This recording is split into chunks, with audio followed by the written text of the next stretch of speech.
Welcome to The World Awaits. Travel tales to inspire your wanderlust. I'm Kirsty Bedford, journalist, editor and travel writer. And I'm Belinda Jackson, author, travel journalist and columnist, and we're your weekly co-hosts. Welcome back. How was your week, Kirsty? I have literally just stepped out of the Aurora Spa and Bathhouse at Sorrento on the Mornington Peninsula. I'm doing a full review for Signature Media, but oh my gosh, it was so amazing, Belle. God. It's based on a European bathhouse concept, so it's all these magnesium-rich pools indoors. Yes. And not only do they have the pools, and hot and cold, by the way, but they also you can have a spa treatment there, and then you can mix your own bath salts or scrubs to take home. And it's all started by a Queensland woman. So fantastic concept. So I'll put a link in the show notes when it's written up. Yeah, and it probably does sound like I just swan around in spas all day, given last week Yes, I talked about Alba Hot Springs. But most days I am actually busy sitting at my desk and wrangling teens, as you know, Belle. Well, actually, so just to keep that myth going, I disappeared to Port Fairy on the weekend to visit the most beautiful little boutique hotel, Drift House. And that actually has, coincidentally, they have the toiletries, the products from Aurora Spa in their boutique hotel. So amazing. I know, it was like, there you go, snap. It just has had a significant renovation, and this is a real standout on the Australian scene. Drift House has gorgeous design. It has really genuine personal service, and now it's also got sensational food. I did this Spanish feast on Saturday night. It was incredible.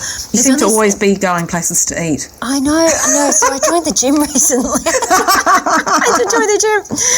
And not just the gym. Tell people what you actually do. Oh my gosh, I've had to go to F45 because I need someone to scream at me and say, I can't believe you just did another food festival.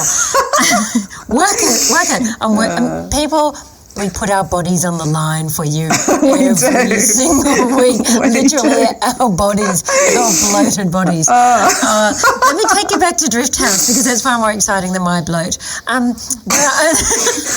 So there's only 6 suites in this historic seafront Victorian town. Every one of them is absolutely beautiful. And do you know what I love about, I am so crushing on Port Fairy. It's got an enormous Irish history because, I lived in Ireland for a long time. And Port Fairy was actually called Belfast for a couple of decades. Wow. And then I did not know that. No, I know. Fun fact. So, and then I was having a chat with the owner, Shane, the owner at Basalt Wines. G'day, Shane. Who said to me, seriously, don't you know your history of the area? Nothing like giving somebody a slap.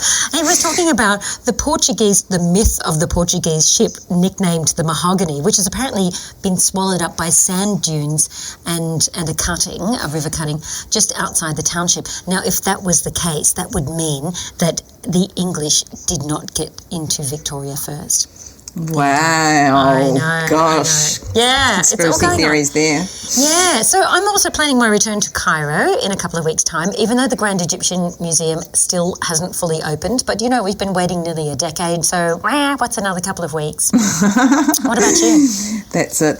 And the Grand Egyptian Museum sounds incredible. I remember writing something about that for Arrived magazine when I was editing the Travel Corporation magazine Arrived. How many years ago was that? Yeah, that was quite a few years ago. Yeah, exactly. I'm actually also fortunate to be going away in a few weeks to Scandinavia. Yay! I know, I'm so excited. And shockingly, I haven't been to Europe for like 2 decades. Wow. Am I showing my age? But anyway, so see, travel writing, you don't always necessarily get to go where you want. Yeah, exactly. Yeah. But yeah, while we're actually travelling for work, well, part of your trips for work, isn't it, Belle? Maybe. Yeah. I do know of at least half a dozen people who've actually been to Europe or are heading there before the end of September, which is actually surprising given, we're supposed to be in the middle of a cost of living crisis. Well, we actually are. Yeah, my Instagram's full. But I think a lot of people have planned these trips and now, and then suddenly it's like, the cost of living thing has hit. But people last year, was your Instagram not packed full of Italy, France and Greece last year? Yeah, absolutely. Yeah. And this year I know lots of people who have just returned or are about to go. But it's not just our Insta feeds that are showing this. It's also backed by recent research. Research, people. Yes, research. we're actually going to actually tell our listeners something incredibly valuable. So Booking.com has released its annual APAC Travel Confidence Index and found that despite these financial pressures, 65% of Aussie travellers still remain optimistic about their travel plans in the next 12 months. Yeah, that's great. And it says that we're sticking with the plans no matter what. And 2/3 of the people that responded to the survey said they have no intention of postponing their travel plans despite economic concerns. And more than half of Aussie travellers are even planning to increase both the trips they take and their travel budgets. So the good news is travel is still a key priority. Yeah. And the research also looked into what we want in the travel experiences, and just over half said captivating scenery, which isn't really surprising. Yeah, especially when you're stuck for 2 years looking at your own windows. That's it. And more than half want nature in food and dining experiences. Yeah, and that's half again wanted beach and island style getaways. I think they're all from Melbourne, and it also isn't surprising that nearly half were also looking to visit tourist attractions and landmarks. Doing the big tick off like the Eiffel Tower and maybe the big pineapple or something like that. So yeah. And I do really like this part. The report also found that there are 4 distinct travel personas. I don't know that there are only 4, but anyway, this is what the research found. And it found that there were 4 distinctive ones for the first time. So this is what some of them are. So first up are the comfort seekers who prioritise comfort and convenience. So they want indulgent experiences and accommodations with maximum relaxation. And they also value personalised services and high quality amenities. And the second one, conscious explorers who actively pursue eco-friendly and sustainable travel, and they're passionate about exploring while minimising their environmental impact, and we're definitely seeing a lot more of those. Yeah, although there is, you remember that Go Kinder interview that we had recently on a couple of podcasts back where they were saying there is a line between the see and do, so people want to do it, but actually coming to do it is another thing. So I keep that in mind. Speaking of mind, the other 2 categories are mindful voyagers, they're very good phrases, who have deliberate and thoughtful travel approach driven by their sense of responsibility to the environment and I like this bit, a desire to help local communities. And the last category is homebound pragmatists who prefer practical travel and staying close to home. They prioritise convenience, efficiency and optimising time and resources. Okay, well, I'm definitely not that last one. No. I would say that I'm a mindful voyager, but I'd also throw in a little bit of comfort seeker for sure. Oh, so no camping then? No. Yeah, look, I'm probably the same. I'm a mindful voyager, I reckon, given that there's no category for that describes people who will just do just about anything to hit the road, which is me. Maybe that's like desperado traveller or something like that. Oh, God, that's definitely me too. You're listening to The World Awaits. We'd love it if you could leave us a rating and review on your favourite podcast platform.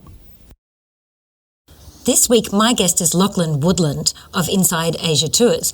Lachlan started his travel adventures as a student in Kyushu in southeastern Japan when he started crossing the Korean Strait for weekends and holidays, and he fell in love with South Korea. He chats to me about why Korea is such a great destination for foodies and anyone who wants to explore East Asia in more depth. Lachlan, thanks so much for joining us on The World Awaits. And now you are an expert travel consultant with the tour company Inside Asia. And one of the places that you have seen such a growth in is Korea. So, the Korean Tourism Organisation shows that visitors to Korea have been on a steady incline in the past 5 years, not counting the COVID years. More than 200,000 people plan to visit Korea in 2023. What are they all going to see? Yeah, absolutely. And thank you for having me. Korea really is the flavour of the month, and we're finding it's really going from strength to strength. For the Australian market in particular, Korea's gone from a pretty niche travel destination. There was few flight options, but now you've got daily direct flights from multiple Australian cities, and there's multiple airlines for you to choose from. And as for what tourists are actually going to see, we're finding that food is by far the most common reason for people to visit the country. I love it. Yeah. Actually, the Korean Tourism Organization had a stat that I found really interesting, that almost half of Western visitors to the country in 2022 were reported to have done at least one food tour. And that's pretty consistent with what we're finding ourselves. It's such a foodie mecca. Oh, that's amazing. Korea has really amazing things just outside the food. You know, it's got a cherry blossom season as well as. I mean, I don't want to pitch it against Japan, but you know that is Japan's big call. You know, everybody thinks cherry blossom, they think Japan. You know, it's got the food. It's got incredible scenery. Actually, in fact, Japanese people make up the largest proportion of tourists visiting Korea. So. You know, what other things aside from food, which I find delicious, are people looking for when they visit Korea? I think you're right to say there's a lot of parallels you can draw between Korea and Japan. The cherry blossom one's a really interesting one, and both countries are really rich, culturally advanced countries with a lot of high-tech cities and smaller towns and beautiful scenery. But Japanese tourists as well are visiting Korea in droves. I think they're maybe the biggest group of tourists that actually visit the country. Yeah. And we find that there's a lot of similarities in what Japanese people are going to visit Korea for and what other Western tourists are going to see. So food tends to be up there high. Pop culture as well is a really, really big one, because I think the Korean wave, which is sort of the cultural exports that are coming from Korea that are becoming really, really popular in the West these days, they were already really big in Japan decades ago. So you have the K-pop scene, the Korean drama scene. They have been very popular in Japan for decades now, and they're forming a really big reason for Japanese tourists to go over there and keep repeating visits to the country. And because they're so close as well. Now, what I understand is that you were actually living in Japan, and all you had to do was nip across the Korea Strait for weekends and summer holidays in Busan and places like that. So, you know, how easy is it to get around? You've mentioned it's so easy to get in from Australia. How easy is it to get around Korea? Do you need to be on a tour? Yeah, it's a really easy country to get around quickly. Very quickly and cheaply, and I don't really think it's essential to be on a tour. The entire country is covered by lots of high-speed rail lines. All of the cities have really good metro systems, so it's very simple to get around the country very quickly and efficiently. English language service might not be as ubiquitous as you'd like, and things that you expect in places like Japan and Europe, but it's still decent enough, and the service is always really, really good quality. Yeah, I think you know, going to districts in Seoul that are, you know, super popular with tourists, such as the Bucheon district, you know, where you can stay in traditional accommodation. That the last time I was there was the first time I went, there was nothing, and then the next time I returned, it was signposted with, and it had. I've always found this amazing. Just as Instagram was taking off in Australia, it had you could pick up a little map and follow the 9 most Instagrammable points of that district, and I thought, oh, I love it. You know, inadvertently, with that love of technology, Korea actually really knew how to sell itself, and I think that makes it really special that you could access the culture as well. It's not something that you feel that you're an outsider not able to participate in. Do you find that? I mean, is it easy to get it to experience Korean culture? Yeah, it's really quite easily accessible, and I think the Korean Tourism Organization and Korea at large have done a really good job of selling their country and their culture in recent years. So it's quite simple for tourists to just arrive in Seoul or Busan and experience a huge amount of Korean culture, seeing the beautiful palaces, the temples. As you mentioned, Bucheon, the Hanok village there, it's a great place to see the traditional architecture, wander around, you know, the traditional streetscape. You can even wear a hanok if you want to get an Instagram shot amongst all the beautiful houses. Yes, absolutely. I mean, you can do that at the airport. We were just talking about this last week on the podcast. You don't even have to get into the country. When you're at Incheon, you can dress up in hanbok and flounce around and have your photo taken in that really distinctive Korean traditional dress, which I find amazing. So it seems that they want you to get involved, to get your hands dirty, to can you learn how to make kimchi? kimchi while you're there? You can actually at the Kimchi Museum, can't you? Yeah, you can. The Kimchi Museum is actually a really interesting one because obviously food is such a big cultural icon for many, many countries, and I think kimchi is no different to that. So the museum does a really good job of explaining the cultural relevance of kimchi, the historical signifiers of all the different regions and what their unique kimchi is. And you can also, as you say, make your own kimchi, which is, I think, a really fun hands-on experience for you to get involved in the culture, make your own, have a little taste of it, though I probably wouldn't recommend trying to bring it back home with you to Australia. You might encounter some border difficulties. Well, there's always that stat that I had in my head that Korea had the highest rate of was it stomach cancer or something? Because when it was came out of the or some sort of degradation coming out of the insane amounts of vinegar and chili that they do consume through Korea, through kimchi, particularly through kimchi, which is the essential dish that appears on absolutely every table and every meal that you eat, I think. But so that I have to ask then, where do you think is the best place for street food? Is there a city in Korea that is in South Korea that is a particular hub for food, or is it just the whole way through? I mean, Seoul has a lot of great street food. It seems like it's on every street corner. Where would you go to eat? Yeah, that's a good question, and I think you really can't go wrong anywhere in Korea. There's, as you say, there's so many places that have amazing street food cultures. You've got in Busan the gukchae markets, which are amazing for really fresh seafood, some of the best seafood I've actually had. You've got Jeonju, which is famous for the bibimbap, one of the national dishes of Korea.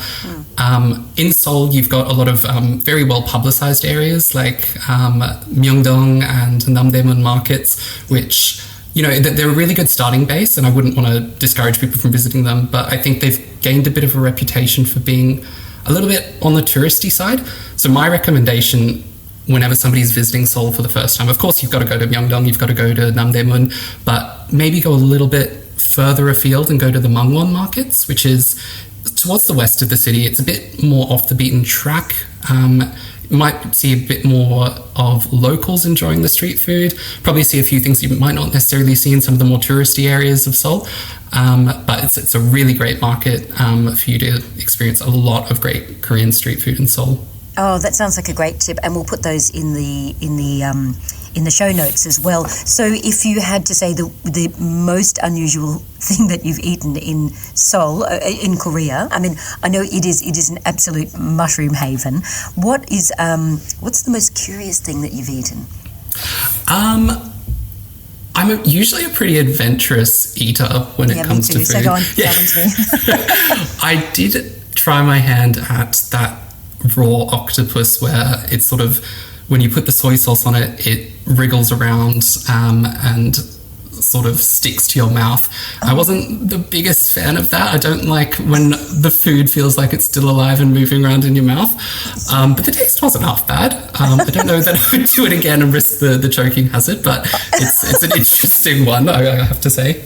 Yeah, I've got to say, nobody likes when food fights back. No. Do you know the other thing that makes, and I'm thinking about, unique experiences to countries, is the DMZ, or the DMZ we'd say in Australia, but DMZ there, which is the demilitarization zone between North and South Korea, which is, there are very few DMZs left around the world, and I think probably Cyprus is the only one I can think of off the top of my head. But you can actually go down tunnels there. And can you see any of South Korea when you are... can you see any of North Korea when you are standing in South Korea?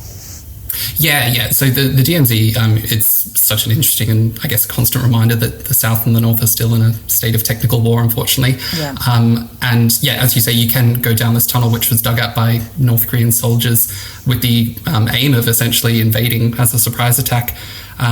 And that's a really interesting thing to experience as a tourist, and not something you can say you can do in many other places. You can actually see the north from the observatory at the DMZ, but you can't see it from the tunnel, even though the tunnel does extend all the way into North Korea. Yeah, it's a really astonishing experience, I think. And it just makes another really unique reason. There are so many people that are fascinated by military history as well.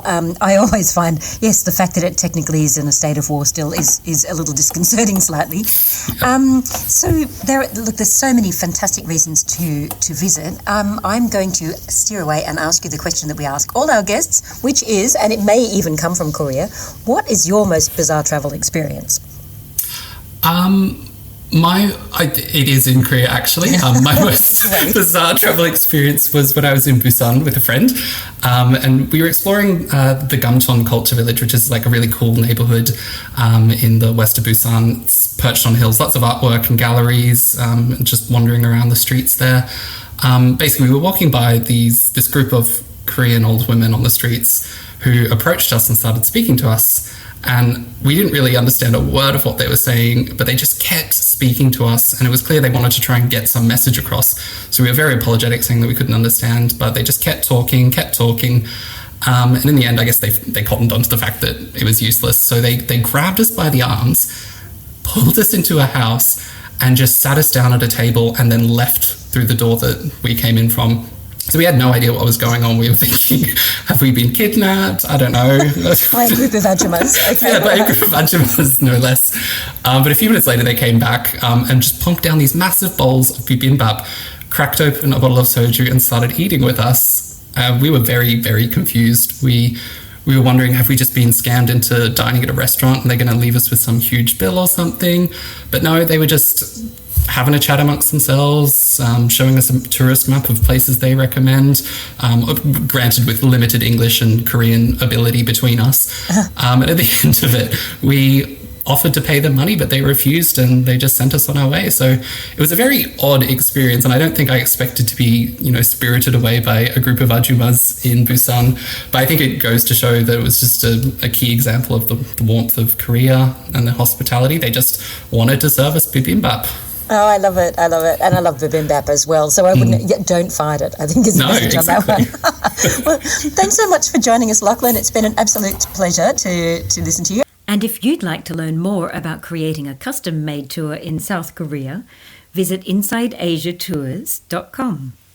That was Lachlan Woodland of Inside Asia Tours talking about Korea's iconic street food culture, traditional villages and buzzing energy.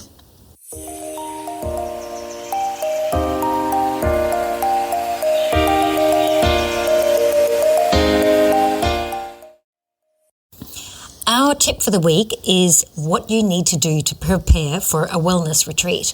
And do you even need to prepare, Kirsty? Well, I've been on a few. I prepare for nothing, so go on, do it. Should I prepare? You're giving away all your secrets. I've been on a few of them, and I think you actually do need to prepare, at least mentally, but also physically, because for those who love wine and coffee, you might want to actually take some steps to cut back before you go, so you can make the most of the experience without constantly thinking about where you're going to get your next caffeine hit. Yep. But I really do love a wellness retreat, and I just find that it's a good chance to sort of reflect and bring everything into balance a bit. I went on one at a really challenging time in my life, actually, when my mum had emergency heart surgery, and it was at the Landing, which is in the very far north of the North Island of New Zealand, and it was just a godsend. And I think it was because of, obviously I was open to it at the time. I really felt like I was embracing it. But also we had just this incredible mindfulness coach called Barb Draper, and she still runs retreats there. And she just had a really innate ability to connect with me and be automatically in tune with what I needed. And it's also pretty special there. You stay in one of 4 luxury residences, so it's pretty beautiful place. Oh, it sounds gorgeous. I mean, I haven't been on a lot. I did go to the Golden Door, now called Alicia in New South Wales, Hunter Valley. No coffee, no meat, no sugar, no alcohol. I went with a friend who was very, very, very heavily pregnant, and she loved it because she'd given up most of those things already. And look, now, you know me, Kirsty, I'm definitely more a night owl, but I actually loved the hilltop dawn stretching and the meditation sessions. It was like a better version of me lived in Hunter Valley. I might start calling you a bit more then at 5:30, 6 a.m. Yeah, please don't. And food, because it always seems to come down to food where I'm involved. I stayed 4 nights in a clean resort, which was a Sixth Senses property in Thailand, sadly no longer running, but it was the first time I'd encountered a 100% raw restaurant. And I mean, this is years ago. The property was landscaped with edible foods and herbs. There were health treatments around the world. And you started off the session with a nutritionalist who said things like, drink this fresh turmeric juice every morning and swim in your private pool. And it's very easy to relax when you've got other people running around doing all of that for you, and all you're just doing is lazing around in deconstructed linen with looking at the Andaman Sea. You know, it's pretty nice, right? Yes, it is. It does make life very easy. So one of the other most important things I think to consider is actually the environment and what helps you relax, like you say, sitting around at the Andaman Sea. But because some of them, though, sometimes you might go somewhere and then realise that the environment and the climate is just not right for you. So I did also chat this week with Gwingana's naturopath and retreat manager, Caitlin Martin. This is another health retreat I've done, which is amazing. It's in the Gold Coast hinterland, so it's surrounded by rainforest. So you wake up and get to walk out and do these incredible sunrise, hikes. And she actually had some really good advice for first-timers. So first up, as we already touched on earlier, she said reduce your caffeine with herbal teas like chamomile, peppermint and ginger, because they also support the digestive system. So they're perfect for the start of your retreat experience. Yeah, and she also talked about reducing alcohol as well. So you come to the resort more refreshed and mentally clear, and also, kickstarts your liver into working better. So she suggested trying to drink more sparkling water with a twist of lime, or coconut water with berries and mint for that extra hydration. Nice. And she also suggested a digital detox. So I don't know about this one. Go on, tell me. Because you have to hand all your devices in. So in most of these places. So because obviously you want to create a calm environment for everyone. So in the weeks before, she said make sure you tell your family and friends and work that you'll be on a retreat, so you are able to completely switch off and they're not calling you during your stay. And she said that the research has shown that as little as 25 minutes of screen time impacts your melatonin, so therefore your ability to sleep.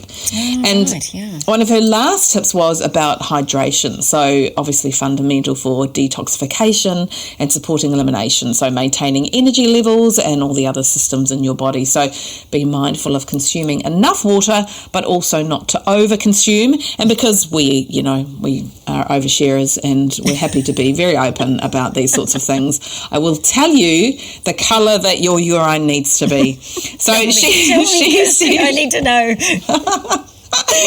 So the very specific information I have been given is you need to ensure that your urine is a pale straw colour. Any darker indicates dehydration, and any lighter can actually indicate that your system is overhydrated. Right, that's noted. Thank you. Note to self.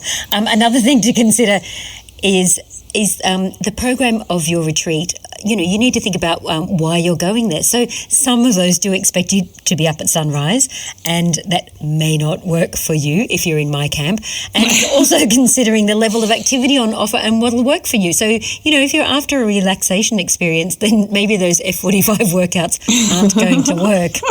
And you can go to retreats where, like Gwingana, which offer a really good variation. So they have everything from, more sort of hardcore exercise options to yoga and Pilates and softer sort of exercises.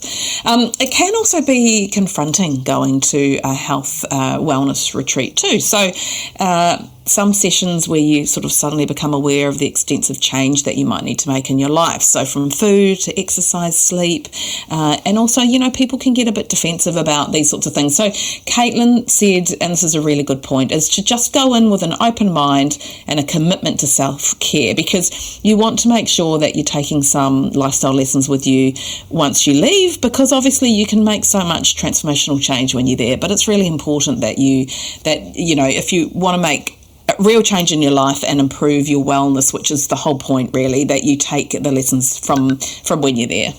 Yeah, that's interesting because I have now.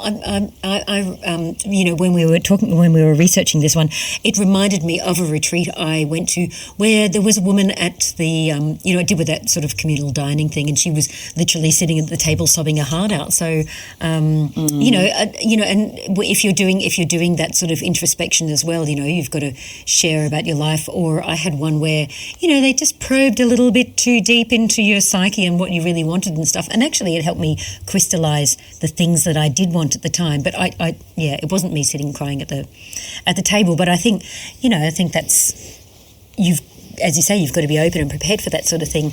I mean, I've always thought I might want to try a silence retreat.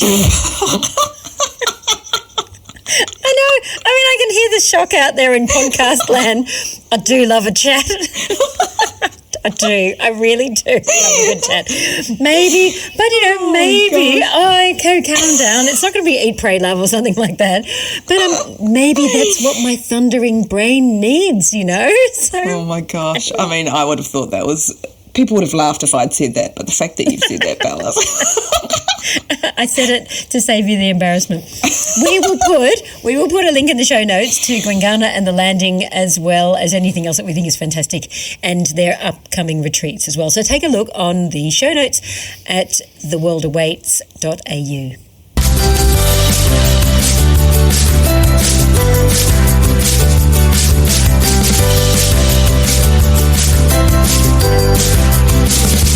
This week, I caught up with Tony Ambler, Managing Director, Australia and New Zealand of the Travel Corporation, who chatted about the importance of treading lightly when you travel and how you can ensure you help keep ancient traditions alive.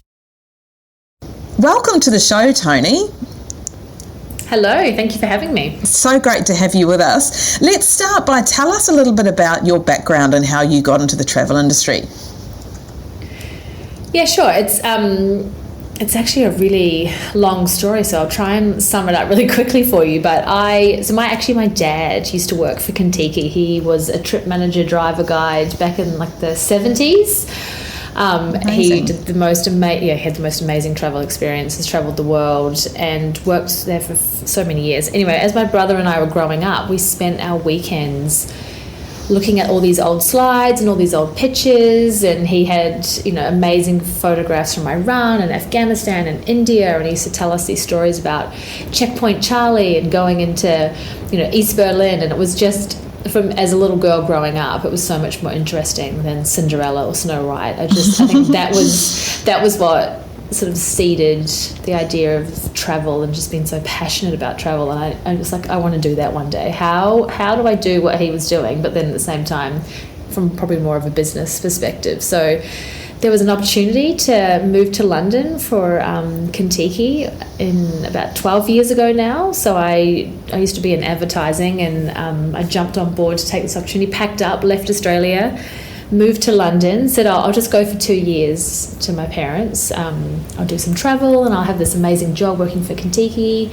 And I stayed for 12 years, got married, had babies, had a house, and just loved living in London and loved working for the Travel Corporation. I initially sort of started my career with Kentucky, but then it's now expanded to have Trafalgar, Insight Vacations, Luxury Gold, and Cost Saver in my portfolio. So I'm very lucky. But the pandemic is the reason why we're now back in Australia. So came home after a big chunk of time over there, and now running the brands for Oceania.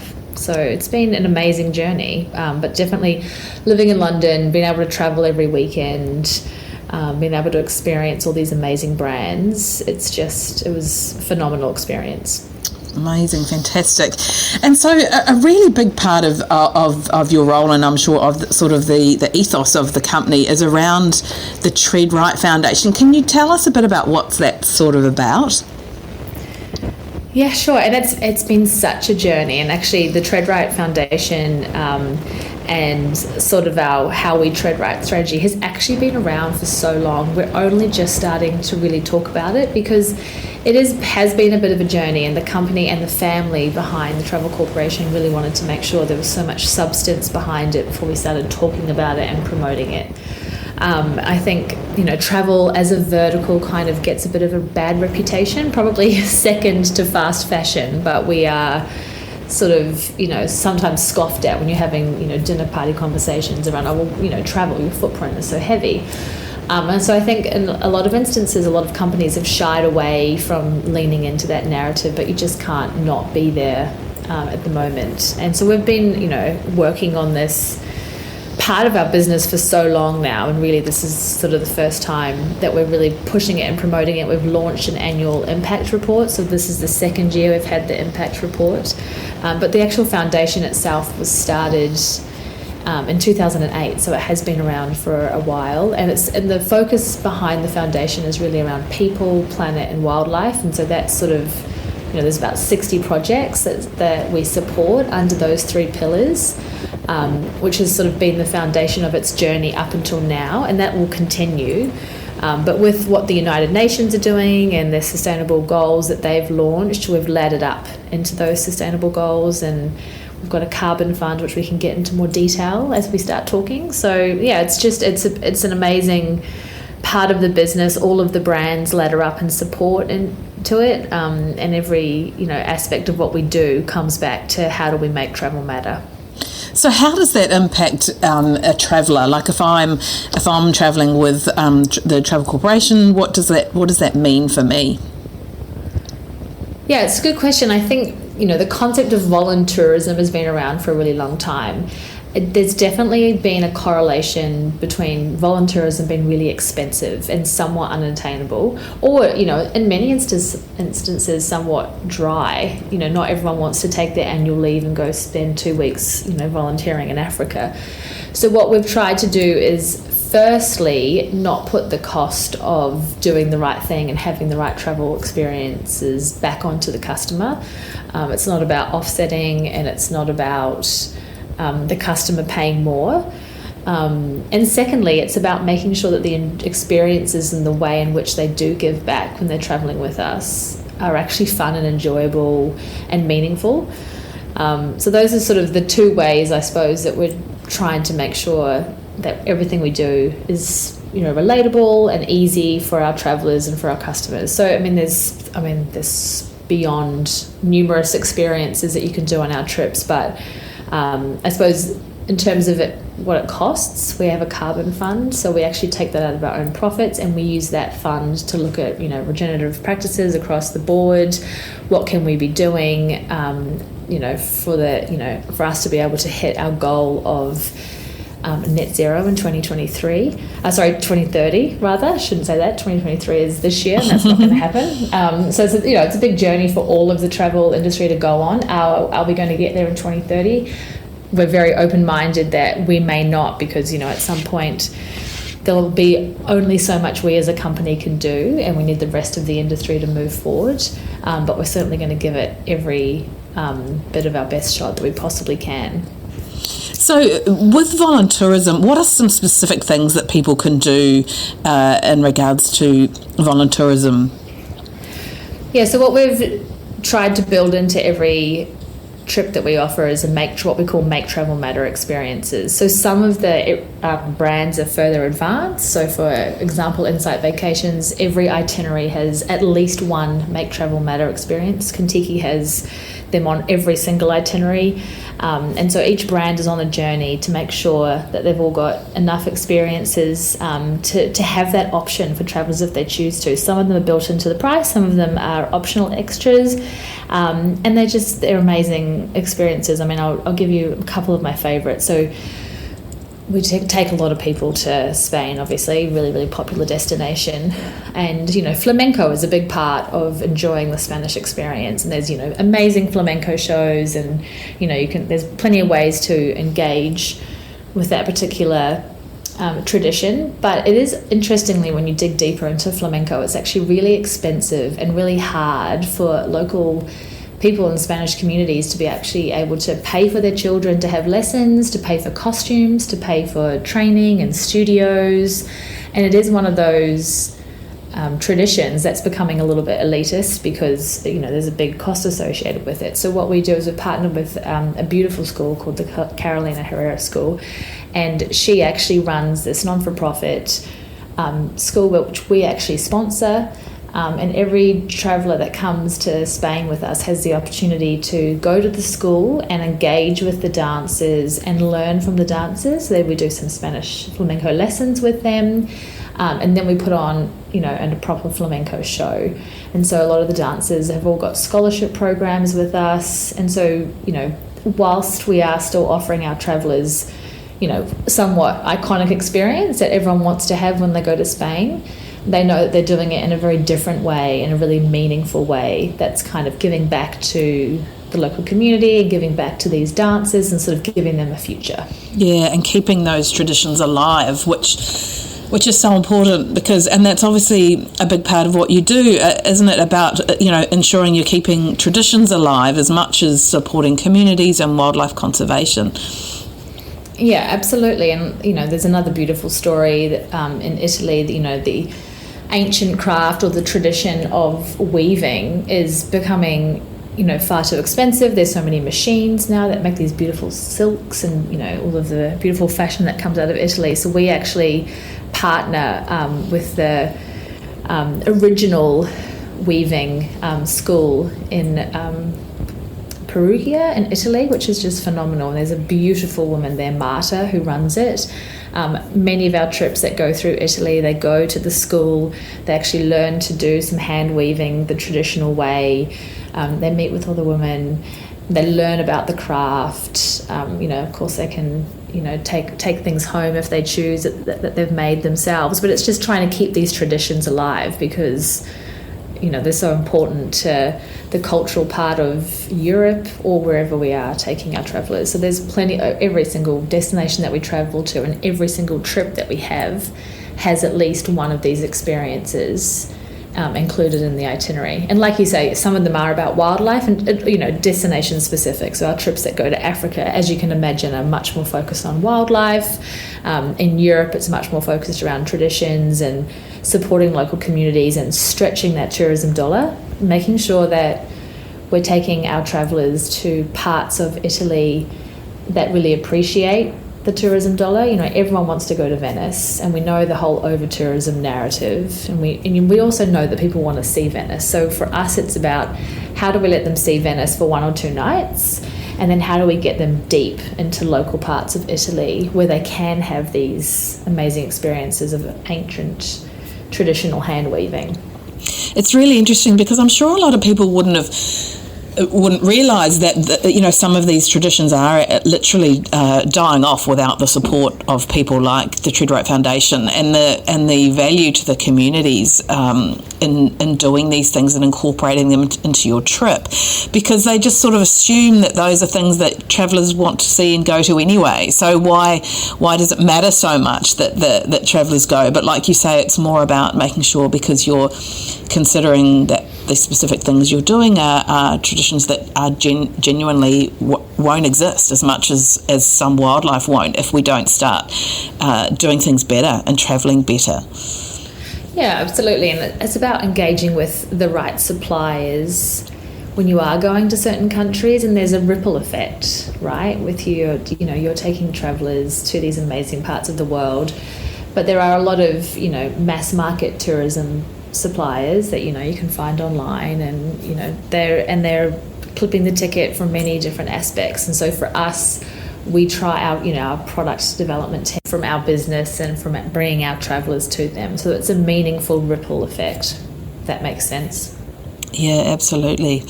And so what are the communities saying? What's the feedback you're getting back from the communities about the significance and importance of the people that you're bringing to them?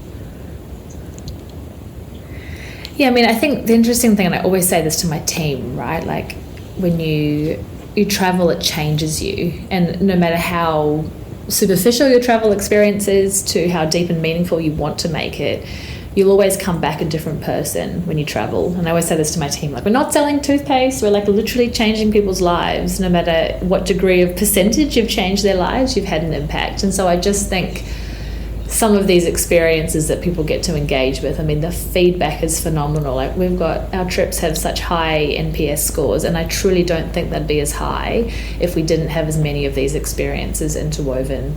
And, that's interesting when you're planning a trip. You read about it on paper, and you can watch a video, and you read about it on the websites or in your travel agent and however you're sort of shopping around. But it's not until you actually have that experience that you really understand the full meaning behind it. It's just one of those things that's really hard to sell. I mean, I used to work, here I am, have a marketing background, and should be able to market it, but you just have to be there to be able to experience the magic of it. And we just get such phenomenal feedback. And do you find people are increasingly actually seeking it out, or are they just doing it because it's there and part of the trip that they're taking? I definitely think post-pandemic, it's certainly more topical, and people are asking a lot more questions. And we've certainly, across the portfolio of brands that I look after, we've certainly seen the trend shift a lot earlier on with the Kentucky travellers. They're, social activists just by virtue of their demographic. They skew a lot, Gen Z and millennials. They, very passionate Greta Thunberg activists. And so we had made a lot of these changes to the Kentucky product offering earlier than we had some of the other brands, but now, no matter what age or what demographic or what brand, even, our super luxury gold travellers, they, are expecting it and want it and will pay for it to have these experiences. So I think we did a piece of research recently, and about 40% of Aussies revealed that their values have changed in the last 5 years, and that sustainability and climate change issues are much more important to them. But they do still have this perception that it's expensive to travel more sustainably, and that climate change will cost more no matter which way you're looking at it, whether it's, flight offsets or whatever. So I think just as a collective and as an industry, we need to change that, because it doesn't have to be more expensive if you choose the right brands. Fantastic. Gosh, it's such an interesting topic. But we're running out of time, so I'm going to end by asking you the question we ask all of our interviewees, which is, what's the most bizarre thing that's happened on your travels? Yeah, the hardest question, because there's so many things that go wrong, but how do you define the word bizarre? But I think probably a really odd experience for me was skiing in Austria. We were staying in Klagenfurt, which is, quite a local part of Austria, skiing on a local mountain. And end of the day, the après in Europe is amazing, and the après in Austria is next level because they love schnapps. So we were up the top of the mountain, and we had a great day, and there were a couple of hundred people in this bar, and everyone was having schnapps, and I was thinking to myself, how are we actually going to get down the mountain? Like, it's really dark, and what's the plan here? I was with my now husband at the time and a bunch of friends, and then the bar closed and it was pitch black. It must have been 8 p.m. at night, middle of winter, and all these local Austrians, because it was a very local ski resort, just jumped on their skis and just went down the mountain. Like, we were up the top of the mountain, and we were just like, what do we do here? So I just had this memory of it being 8 p.m. at night, freezing cold, like carrying my skis down the mountain for like hundreds and hundreds of meters, because I wasn't game to put my skis on, and I'd had a fair few schnapps. Oh, that's fantastic. Look, thank you so much. It's been so great talking with you, and we really appreciate your time. That was Tony Ambler of the Travel Corporation. You can learn more about the Tread Right Foundation at treadright.org. And that's a wrap for The World Awaits this week. Click to subscribe anywhere you listen to your favourite pods. And where can people find you, Kirsty? I'm at Kirsty Writes on Instagram. That's KIRSTIEWRITES. And where can people find you, Belle? You can find me at globalsalsa.com or on Instagram at global_salsa. Thanks for listening. See you next week.